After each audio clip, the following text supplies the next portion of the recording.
Schmo with the pro, with one of the most entertaining humans on the interweb, the now prize fighter, Jake Paul in the flesh, the Prince Ranch Boxing Gym. How we doing? Man, we're doing good, baby. We're 12 days away from the fight. I'm feeling better than ever, man. I'm excited. So, it's game time. We're coming down to the last days, and, it's been an amazing camp. 12 days out, you're fighting Nate Robinson, the three-time NBA slam dunk champion. He's an athlete. He's played a little college football too, man. That seems to be the narrative against you. He's the athlete. You're the young gun YouTuber. How are you going to change that narrative in 12 days? That's why it's a perfect fight, is because everyone thinks the athlete is going to beat the pretty boy YouTuber. But in 12 days, they're going to see how good of an athlete I am, and they're going to see that being an athlete in boxing really doesn't matter. And Nate Robinson's he's going to get knocked out. He's never had a fight before, and I know he's training hard. All respect to him. He can do whatever he wants on November 28th, but the end result is going to be him getting knocked out regardless. And he's 36 years old. He's a retired athlete. I'm 23 in my prime, and everyone's going to see how much work I've been putting in, and I'm going to make it easy on November 28th. 13-year age gap. What round do you predict the knockout? It's cruiserweight. It's 6 rounds. First round. I'm bet the house on it. I put it all on the line. If you guys are watching at home and you're a human, bet your life on it. You're gonna make a shit ton of money. Yeah. The Schmo's a big-time Chicago Bulls fan. Can't help but to say the Nate Robinson Piñata, he's wearing a Chicago Bulls jersey. What's the thought behind the Bulls jersey? Well, so we just pulled up to the gym today, and we just pulled in. We were like, yo, what is that Nate right there? And he was literally just sitting on this garage door over here, like looking like he was all sad and crying and shit. And I was like, Nate, are you okay? Like, what's going on, bro? And we literally just pulled up, and he was crying and sad. He's like, bro, I just got cut from the Bulls. Like, what am I going to do? And so we were just like, yo, come train with us today. We gave him some water, and yeah, that's it, really. Like, I just felt bad for him. A few weeks ago, the Schmo talked to Vidal Riley. He coached KSI. He's also going to be on the main card. He predicted that you'd beat Nate Robinson. You got the fights. You got Gibb. You got Deji. You got wins. What do you think's going to happen? I say Jake gets the victory because Jake has been, he's been focusing on his boxing game. And Nate has just started boxing for this event. That doesn't ring, good signs to me. Boxing is one of those sports that's very tedious, but it takes years to actually get better at it and become, reach a decent level. Jake has had fighting experience. He's had the fight against Deji. He's had the fight against Gibb. He's been in the gym, in camp, in Vegas.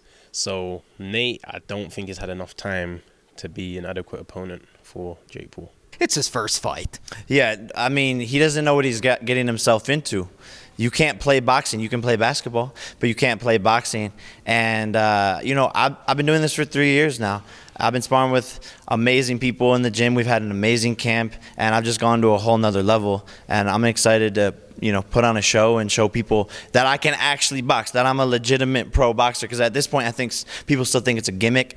I'm talking about fighting for a long time, and people just want me to be a YouTuber. They want me to be a celebrity. They don't think I can actually box. So for me, this is about proving them wrong, and I'm excited to do my thing. Yeah, about a year ago, the Schmo interviewed you during your brother's fight against KSI. The Schmo could see the fire in the eye.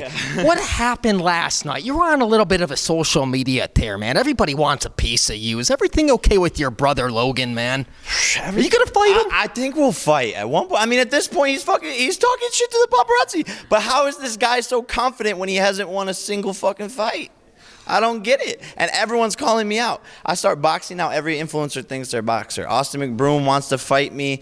Logan wants to fight me. KSI wants to fight me. Ben Askren wants to fight me. Dylan Dennis wants to fight me. But they're all going to get the smoke. I'm just at the top of the food chain. So, of course, everyone's going to look up and be like, yo, I want to fight that guy, because they're going to pop off once they fight me. So, I don't know. Like, Logan would get knocked out, though. He can't really box. Who's more likely to get the smoke in the MMA world first, Dylan Dennis or Ben Askren? Man, probably Dylan Dennis. That kid won't shut the fuck up. Dylan Dennis is the type of guy to water his garden after it rains. I mean, just nobody likes him. Now, what about you, man? Let's talk about you for a second, man. You really going to fight your brother, Logan Paul? I mean, he's talking to the paparazzi saying, "Oh yeah, I used to beat Jake up as a kid. Like, you know, I would take him down easily. I'm faster. I'm stronger." First of all, I mean, he hasn't won a fight, so he has really no place to talk shit from. I'm the best, you know, YouTube boxer who's transitioning into being a boxer, hands down, by far, no question, without a doubt. And so I see it happening. I mean, if he's going to continue to talk shit, if I'm going to continue to talk shit, then, I mean, it's only building to that point. And it would be weird to fight my brother for sure, but I also think it would be fun, and I think the world wants to see that. Yes, indeed. What's your best advice for the Schmo? We called out Ariel Helwani to a charity grappling match last year. Crickets, he said nothing. I know he hosted your virtual media day thing. Can we get Ariel Helwani to fight the Schmo? Tell him. I think you should do it, Ariel. Yeah. I think that's a good idea, actually. I think the world needs to see that. I think the interviewer should step into the ring.